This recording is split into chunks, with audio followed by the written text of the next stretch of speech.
the United States is an aging country.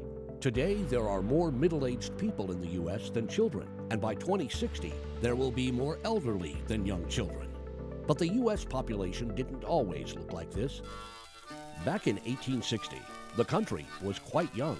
If we divided it into age groups for men and women, and then stacked older groups on top of younger ones, we can visualize the age structure of the population. 1860 had a classic pyramid shape, large at the base where there were lots of children and young people, and narrow on top where fewer people survived into old age. As the decades passed, the U.S. population grew rapidly thanks to high fertility and immigration. It kept a pyramid shape with ever-growing bars at the bottom as more children were born, and shorter bars on top because of short lifespans. In 1930, that started to change. Fertility rates fell after the start of the Great Depression, and by 1940 we see a narrow base on the pyramid, a squeeze on the population that will carry forward through the decades. The drop in fertility reversed by the 1950s, however, and with the end of World War II, the U.S. experienced a baby boom alongside rapid economic growth. Even though the baby boom ended by 1970, it will continue to ripple through the population as the boomers age.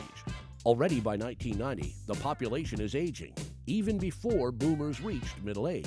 At the bottom of the pyramid, we can see the young millennial generation, while at the top of the pyramid, there are more older women than men, as women tend to live longer. By 2020, the first decade of population projections, the pyramid has changed shape.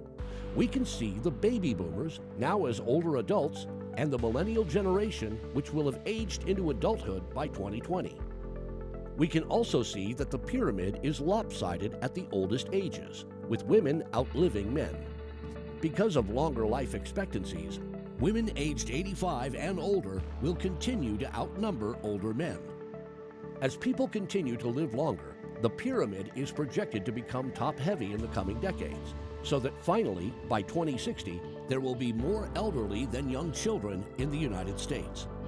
We project that people aged 80 and over will make up 8% of the population, while children 4 and younger will be just 5%. Gone are the pyramids of the 19th century, replaced by the pillars of an aging population.